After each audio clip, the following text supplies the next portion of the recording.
All right, guys and ladies.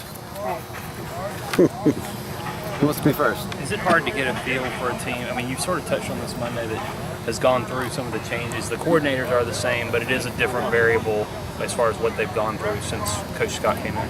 Yeah, I mean, I can't, I'm not in their locker room or so I don't know emotionally what's taking place. I can imagine it's been tough on all of them, and so, but Larry seems to have got those guys rallied around there. I mean, their scheme-wise, they haven't changed. I mean, offensively, defensively, and on their special teams. So, I mean, they're still playing good football. I mean, and they're gaining confidence week after week.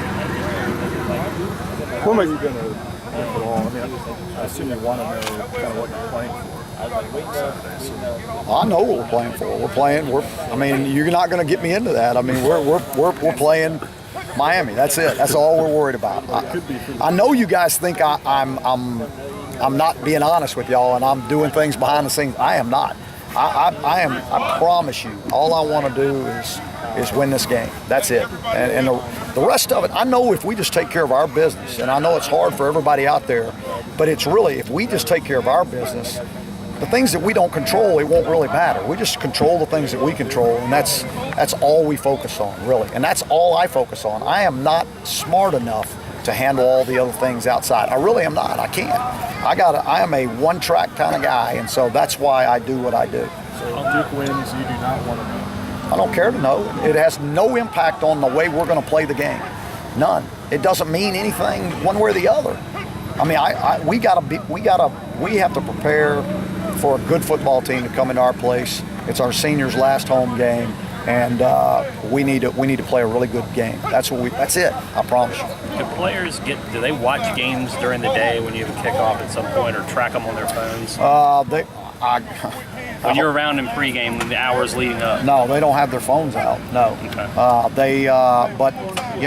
They watch games during the day in between our breaks. So when we finish with our meetings in the morning and before we go to the pregame meal and those things, they have about an hour before they have to come down. And so they watch TV. Everybody does. So do you think they're going to be trying to sneak peeks at their phone and stuff? Are you going to have to address that with them? I mean, for you don't want to know.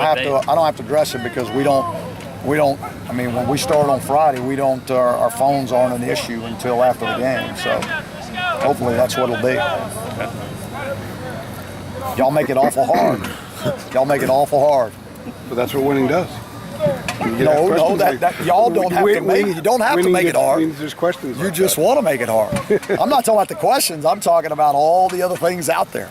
It's hard. It's hard on these kids. It really is. How much harder is it to play Miami with Kaya? He's a really good football player. There's no doubt about it. He has come so far in a year, just watching him where he was last year and to this year. I mean, he's really spinning the ball really well. And they got good players now. You guys know they got really good receivers. They got great running back, good offensive line. I mean, our defense knows this is the best offense we've faced. Senior day on Saturday. Is there obviously something special about this class of seniors? Yeah, it's hard. It's hard. It'll be hard to see these guys play their last game in Kenan Stadium. It really will be. And we've talked about that. I've talked about it with all of them. I mean, and you can't get emotional about it till after it's over with. Because you got to prepare the same way, or you'll regret that the rest of your life. And so they're doing a great job of focusing. And after the game, it's when it'll hit them.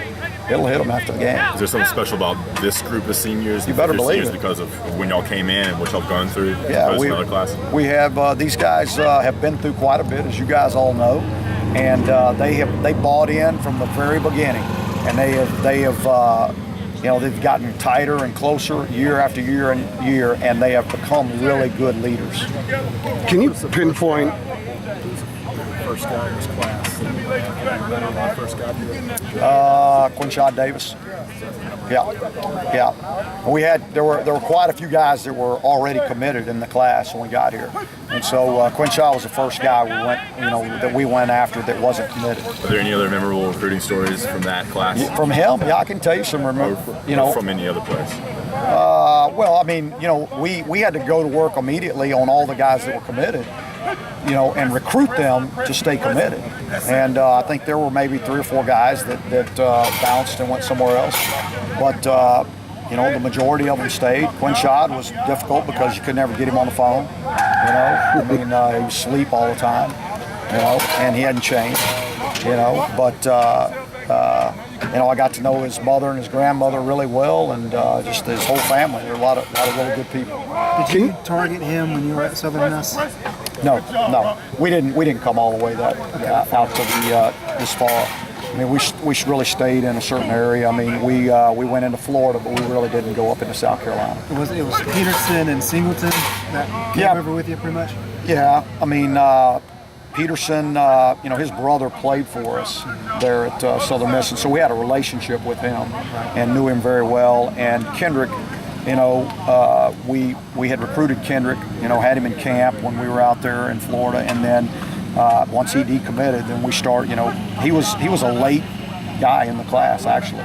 Wasn't there till the end. We got on him and convinced him to stay with us. Can you pinpoint one or two things that you've learned from Gene that you've adopted and has made you a better coach? Gene doesn't panic. He's very calm. Now he's intense, but he's very calm, and I need to do a better job of that. There's no doubt about that. But what have you adopted? That's it. That doesn't mean I've done it. Meditation. But I'm striving trying. for it makes you a better coach? Yeah, I hope so. Is there anything else? Anything that's as far as what are you looking for? I'll tell you. Well, Just no, tell me whatever what you want to tell me. I just told you. Okay. Last year, and I know this year is the 2015 targets, but the 2015, 2014 targets struggled. Chemistry 2000. issues. I'm sorry. Last year, you guys struggled with chemistry between guys who were not recruited by you and guys perhaps who were. Well, yeah, because I mean, all those guys were here before I got here, so I couldn't have recruited any of them. So, but this year, that class has been strong, like the fifth-year senior class. Marquise, yeah, you got Marquise, Schottmer, you got Landon, and you got Sam Smiley. Am I leaving it? Those four guys, and Romar Morris. Yeah, those five. And so those guys, those guys have become tremendous leaders. I mean, they didn't want what happened last year to happen again, not in their senior year. I mean, we talk about with our seniors early in the year, or very at the beginning, this is your team. It really is. It's not Coach Fedora's team, it's their team. And they can make it go however they want it to. However they really want it to go, that's the way it's going to go. If they want to be successful, then they're going to make sure everybody does what it takes to be successful. If they don't really want, they won't make everybody do what it takes. And then you won't be successful. Take one more. Along those lines, Landon has said that he seriously considered going to the pros last year. Yeah. They felt like he owed the team something. Is that something he communicated with you back in January? Yeah, we I met with Landon. I gave Landon, like I do with all those guys that take that chance. I give them all the information that we can gather for them, and then really it's up to them and their parents to make a decision. And yeah, I think Landon felt some responsibility to the University of North Carolina and to the team. I mean, he had a very close bond with a lot of guys on the team, and he wanted to have success in his last year.